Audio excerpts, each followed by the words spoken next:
नमस्कार दोस्तों, स्वागत है आप सभी का मेरे YouTube channel Mayank study point पे। दोस्तों आज के इस वीडियो में हम लोग बात करेंगे टैक्सेशन के ऊपर। टैक्सेशन का एक नया चैप्टर हम लोग आज स्टार्ट करेंगे जो कि है एग्रीकल्चर इनकम के ऊपर। दोस्तों एग्रीकल्चर इनकम के ऊपर काफ़ी लोगों का धारणा होता है कि उस पर टैक्स पे नहीं करना होता है, लेकिन वो किस पे टैक्स लगते हैं और किस पे टैक्स नहीं लगते हैं वो आज के इस वीडियो में हम लोग समझेंगे। इसे मैंने दो पार्ट में बनाया है। पहले पार्ट में मैंने थोड़ा सा बेसिक्स में समझाया है, नेक्स्ट पार्ट पे इसके थोड़े से अपर लेवल को समझेंगे। तो आज हम लोग बेसिक्स को अच्छे से समझते हैं। दोस्तों वीडियो आगे बढ़ाने से पहले मैं आप सभी को हमेशा की तरह ये रिमाइंड करवा देना चाहता हूँ कि आप जब भी इनकम टैक्स पढ़ो, अपने आप को इनकम टैक्स ऑफिसर समझ के पढ़ो। एक स्टूडेंट समझकर या फिर एक एम्प्लॉय समझकर ऐसा मत पढ़ो कि आपको टैक्स पे करना है, आपको टैक्स लेना है, ऐसे समझकर पढ़ो। ठीक है, तो अब हम लोग अपने वीडियो को आगे बढ़ाते हैं।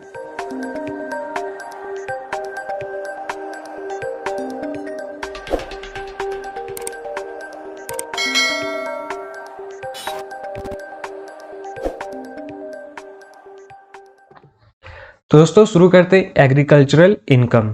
एग्रीकल्चरल इनकम किसके अंदर डिफाइन किया गया है? अंडर सेक्शन 2 क्लॉज 1A के अंदर। इसके अंदर क्या एग्रीकल्चरल को जनरली बताया गया, उसका मीनिंग क्या, वो हम लोग नीचे 3 पॉइंट्स पे समझते हैं। पहला वो है कि एनी रेंट और revenue derived from land which is situated in India and is used for agricultural purposes. जैसे कि आप अपना ज़मीन जो है वो ज़मीन सबसे पहले इंडिया में होना चाहिए। हम लोग इंडियन इनकम टैक्स लॉ के बारे में बात कर रहे हैं, तो जो ज़मीन है आपका वो इंडिया में होना चाहिए। पहला पॉइंट तो ये है। और वो ज़मीन आप एग्रीकल्चर पर्पस के लिए ही यूज़ कर रहे हो, आप उसमें खेती कर रहे हो या फिर कुछ ऐसा चीज़ चला रहे हो जहाँ से आप इनकम जनरेट कर रहे हो। ठीक है, तो वो जो इनकम जनरेशन हो रहा है वहां से, आप चाहे उसे किसी लोगों को, किसी फार्मर को अपने जमीन को खेती करने के लिए दे दिए, या आप खुद खेती कर रहे हैं और उस खेती के थ्रू आप अपने घर को चला रहे हो, जो रेवेन्यू आप जनरेट कर रहे हो उसको हम लोग एग्रीकल्चरल इनकम कहते हैं। और उसी इनकम पे आपको टैक्स पे करना होता है।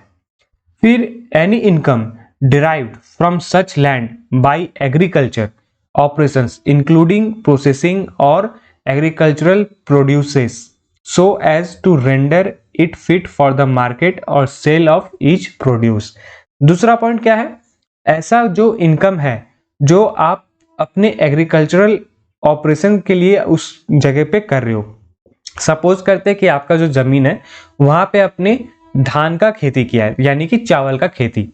आप लोग अगर अपने खेत, अपने गांव में कभी गए होंगे तो उस खेत में देखे होंगे कि जो चावल होता है ना, वो एक बड़े बड़े घास के अंदर एक छोटा छोटा सीड होता है, उसके अंदर मिलता है। तो उसका साफ सफाई करने के लिए, उसको फिल्टर करने के लिए, उस घास से उस चावल को बाहर निकालने के लिए जो भी प्रोसेस किया जा रहा है, जो भी ऑपरेशन हो रहा है, अगर आप उस ऑपरेशन को अपने खेत में या फिर अपने उसी जमीन पे कर रहे हो तो, और उस जमीन में करने के बाद जो भी आप उसे मार्केट के लिए तैयार कर रहे हो, बेच रहे हो और वहां से रेवेन्यू जनरेट कर रहे हो, वो आपका एग्रीकल्चरल इनकम है। ओके, अब आता है कि any income attributable to a farm house subject to satisfaction of certain conditions specified in this regard in section 2 clause 1A। अब आप ऐसा कुछ कर रहे हो जहां से आपने, जैसे सपोज कीजिए आपने कुछ फार्म हाउस बना लिया। ठीक है, फार्म हाउस सपोज की आपने एक गोडाउन बना लिया जहां पे दूसरे फार्मर लोग आके अपना सामान, यानी कि अपना सामान इन द सेंस कि उन लोगों ने जो प्रोड्यूस किया अपने खेत में वो वहां पे लाकर रख रहे हैं। आलू रख रहे हैं, प्याज रख रहे हैं, कुछ भी जो जमीन के नीचे भी हो रहा है या जमीन के ऊपर भी हो रहा है, जो कुछ भी वो प्रोडक्शन कर रहे हैं उसे ले जाकर वो उस फार्म हाउस के अंदर रख रहे हैं और उसमें रखने का आप उनसे पैसे चार्ज कर रहे हो, इंटरेस्ट ले रहे हो या फिर रेंट ले रहे हो, कुछ भी। तो वो एक एग्रीकल्चरल इनकम कहलाएगा कि आप उसी जगह से इनकम जनरेट कर रहे हो। तो ये कुछ पॉइंट्स है जो एग्रीकल्चरल इनकम के अंदर बताया जाता है। ठीक है, तो इसी को हम लोग को और अच्छे से समझना है, जो अब हम लोग एक एग्जाम्पल की तरफ समझते हैं। लेकिन उससे पहले मैं आपको वर्बली कुछ कंडीशंस बता देता हूं जो एग्रीकल्चरल इनकम में होने बहुत जरूरी हैं। पहला तो ये जो मैंने आपको पॉइंट 1 में ही बता दिया कि जो लैंड हो, जो जमीन है, वो इंडिया का ही होना चाहिए। ऐसा नहीं कि वो पाकिस्तान कंट्री में है और वहां पे हम लोग इंडियन लॉ यूज करें, ऐसा नहीं चलेगा। हम लोग इंडियन लॉ इंडियन कंट्री में ही चला सकते हैं। हर कंट्री का अपना एक टैक्स रूल होता है, तो आपको अपना टैक्स रूल पढ़कर करना है। दोस्तों यहाँ पे मैं आपको शार्पली बता रहा हूँ, शॉर्टली बता रहा हूँ कि क्या क्या होता है एग्रीकल्चरल इनकम के अंदर, लेकिन वीडियो देखने के बाद आपको जरूर से जरूर अपने बुक्स को भी फॉलो करना, उस पर टाइम देना, तभी जाके आपको ये सेशन समझ में आएगा इनकम टैक्स। अगर आप मेरे वीडियोस देख रहे हो पास तो हो जाओगे, लेकिन आपका क्लियर नहीं होगा विजन कि कैसे हम लोग इस चीज को फेस करेंगे। एग्जाम के अंदर हो सकता है आपको कुछ इश्यूज फेस करने को मिल जाए, कुछ ऐसा केस मिल जाए जो आपको वीडियो के अंदर तो नहीं समझ में आ रहा है, लेकिन आपको आपके बुक में समझ में आ जाएगा। तो बुक को पढ़ना बहुत ज्यादा जरूरी है। यहाँ पे आप लोग का बस क्लैरिफिकेशन हो रहा है कि अच्छा एग्रीकल्चरल इनकम के अंदर ऐसे ऐसे चीजें होती है जो इनकम टैक्स की तरफ बताता है। ओके, तो पहला तो जमीन आपका इंडिया का होना चाहिए। फिर दूसरा जो यूज हो रहा है वो एग्रीकल्चरल पर्पस के लिए ही होना चाहिए। आपका वो जमीन किसी एग्रीकल्चरल पर्पस के लिए होना चाहिए, अदरवाइज नहीं होना चाहिए। रिसीवर्स इंटरेस्ट, मतलब कि जो रिसीव कर रहा है इंटरेस्ट, चाहे वो रेंट से कर रहा है या फिर किसी को दे दिया जमीन और वहां से वो इंटरेस्ट अर्न कर रहा है, वो सब पॉइंट्स इसके अंदर आते हैं। जो आप लोग इनकम कर रहे हो वो डायरेक्ट इनकम होना चाहिए। वो इनकम आप डायरेक्ट अपने पास ले रहे हो अपने जमीन से, उसके बीच में और कोई आदमी नहीं है, कोई तरह का प्रोसेस नहीं है, वो डायरेक्ट इनकम आपका होना चाहिए। तो ये कुछ कंडीशन है जो एग्रीकल्चरल इनकम के अंदर आता है। ठीक है, रिसीवर्स का इंटरेस्ट होता है या फिर डायरेक्ट इनकम होता है अपने खुद के लैंड से, अपने खुद के जमीन से जो डायरेक्ट इनकम हो रहा है, वो आपका एग्रीकल्चरल इनकम कहलाता है। ठीक है, अब हम लोग समझते हैं कुछ एग्जांपल्स जो एग्रीकल्चरल इनकम के हैं। पहला, यहाँ पे मैंने कुछ पॉइंट्स बताए हैं, आप लोग अपने बुक्स में और भी पॉइंट्स ढूंढ सकते हो। इसके अंदर कोई भी डेफिनेशन, कोई भी सेक्शंस चेंज नहीं होंगे। आपको कहीं कहीं पे सेक्शन 10 देखने को मिलेगा, सेक्शन 10(1) क्लॉज 1, लेकिन वो भी इसी का पार्ट है। सेक्शन 10(1) जो है उसके अंदर ही सेक्शन 2 क्लॉज 1A आता है। ओके, तो आपको कहीं कहीं वो पॉइंट्स भी देखने को मिलेंगे। अगर आप लोग उसको भी मेंशन करके लिखते हो तो बहुत अच्छी बात है। तो अब हम लोग यहाँ पे एग्जांपल समझते हैं। पहला एग्जांपल ये आता है, income derived from sale of replanted trees. आप वहां से इनकम जनरेट कर रहे हो जो रीप्लांटेड ट्रीज है, मतलब कि आपने कुछ पौधे बनाए या फिर आपने कुछ खेती बाड़ी किया, आलू उपजाया, गेहूं उपजाया, धान उपजाया, कुछ भी जो जमीन के नीचे या फिर जमीन के ऊपर उपजा रहे हो, प्रोड्यूस कर रहे हो और उसे सेल कर रहे हो और वहां से इनकम जनरेट कर रहे हो, वो आपका एग्रीकल्चरल इनकम है।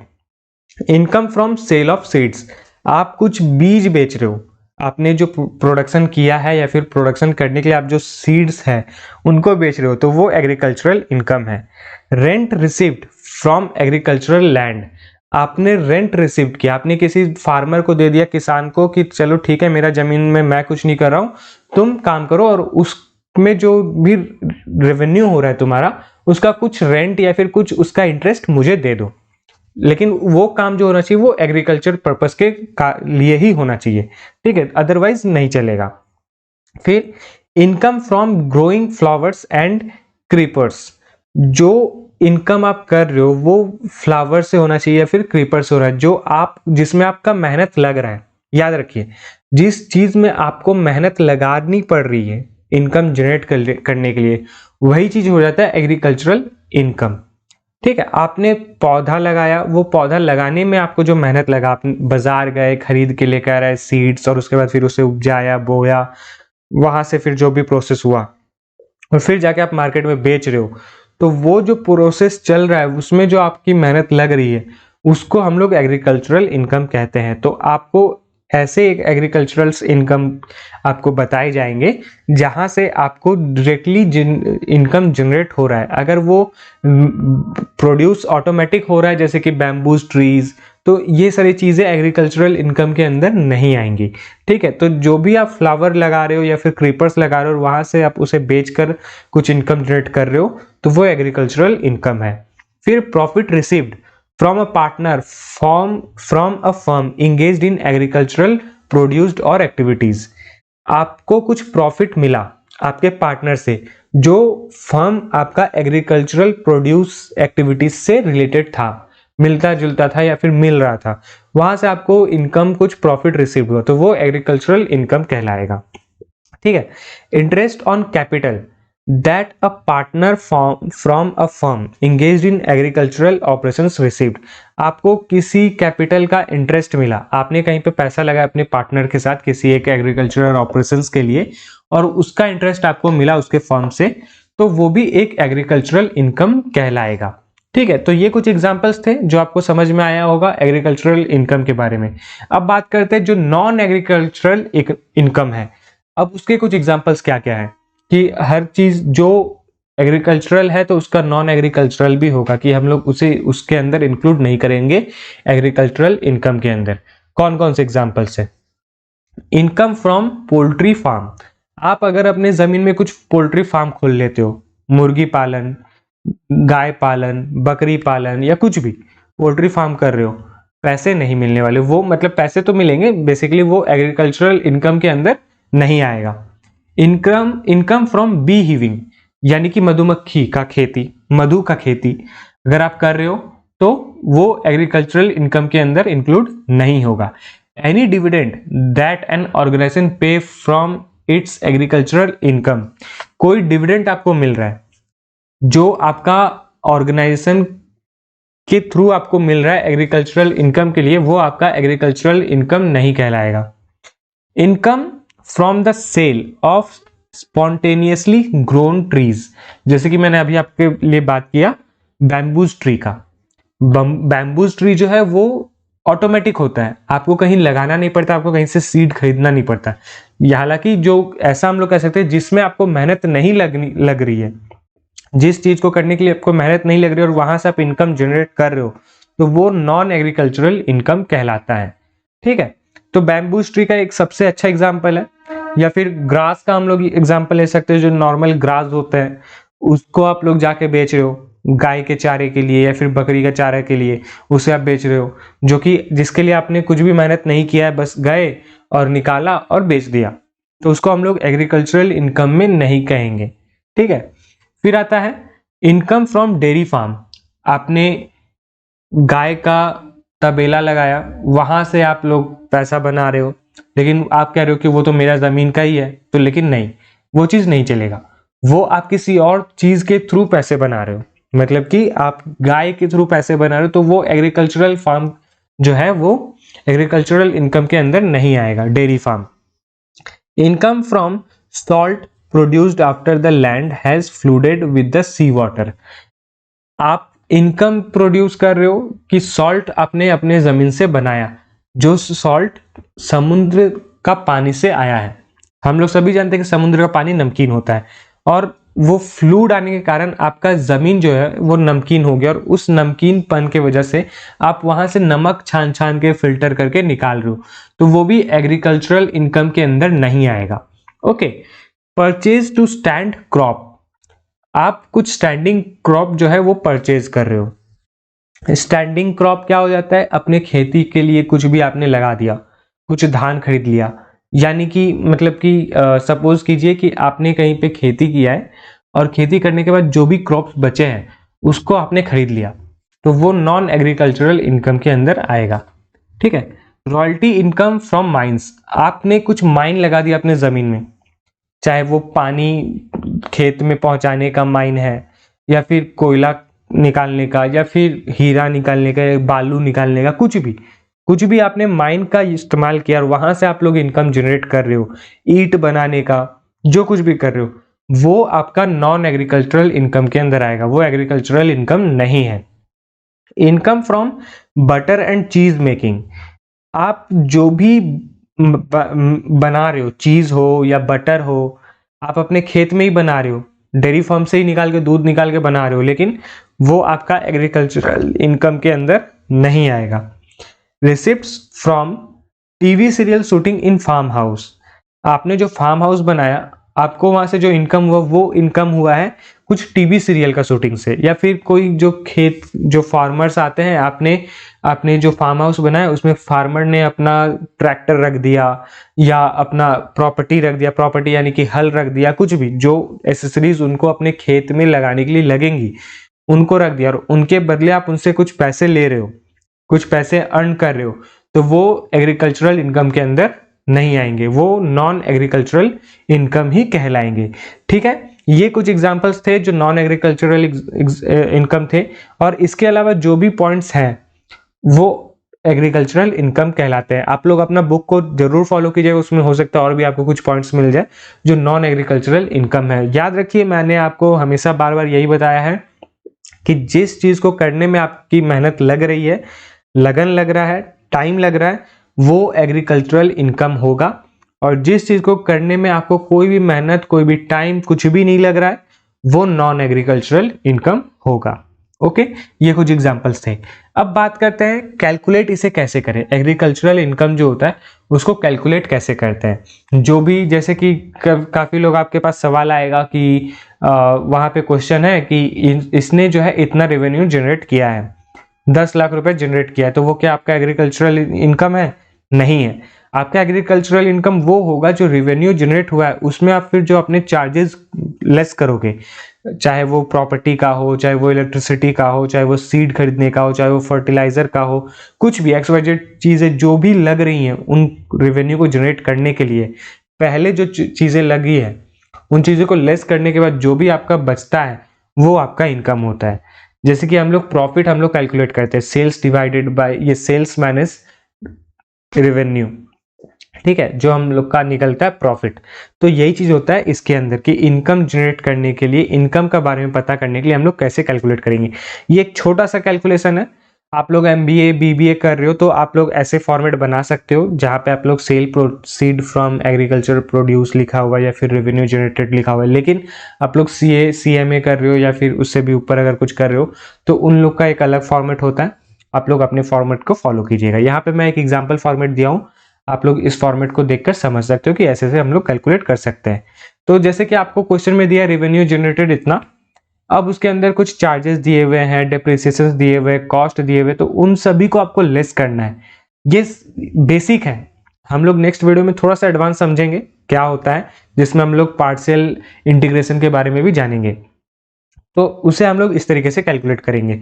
जो भी ब्रैकेट के अंदर है वो माइनस का साइन कहलाता है, और जो ब्रैकेट के बाहर है वो प्लस का साइन कहलाता है, जिसमें ब्रैकेट नहीं है। ओके, तो डेप्रिसिएशन ऑफ इक्विपमेंट जो आपका रेवेन्यू जनरेट हुआ है उससे लेस हो जाएगा। लेबर चार्जेस लेस हो जाएगा, क्योंकि आपको रेवेन्यू जनरेट करने के लिए ये चीजें लगी, लेबर लगा है, इलेक्ट्रिसिटी लगा है, फर्टिलाइजर लगा है, सीड लगा है, बीज जिससे आपने प्रोडक्शन किया है, जो आप इक्विपमेंट यूज कर रहे हो, चाहे वो ट्रैक्टर बोलो या फिर किसी तरह का हल बोलो, कुछ भी। हम लोग जानते हैं कि जमीन को छोड़कर जितने भी एसेट्स होते हैं हमारे, जो हम लोगों ने अकाउंटेंसी में देखा था, उन सभी पे डेप्रिसिएशन लगता है। मतलब कि उसका वैल्यू दिन पर दिन घटता रहता है, और उसे हम लोग अकाउंटिंग पीरियड में कैलकुलेट करते हैं। मतलब कि 1 ईयर के वैल्यू पे हम लोग कैलकुलेट करते हैं कि इतना % हम लोग का कट गया, वैल्यू घट गया। ठीक इसी तरीके से हम लोग उसे यूज करते हैं। इलेक्ट्रिसिटी चार्जेस, जो एग्रीकल्चर प्रोडक्शन के लिए आपने जो लाइट लगाया है, कुछ भी इलेक्ट्रिसिटी का यूज किया है, पंप लगाया है, तो उन सभी को हम लोग लेस करेंगे, और जो लेस करने के बाद बचेगा वो होगा हम लोग का एग्रीकल्चरल इनकम। तो ये एक छोटा सा वीडियो था जिसके अंदर मैंने बेसिक्स के बारे में बात की है, कुछ एग्जांपल्स बात की, और agricultural income section 2 clause 1A को अच्छे से समझाए, बेसिक्स तरीके से समझाए। अब हम लोग नेक्स्ट वीडियो में समझेंगे।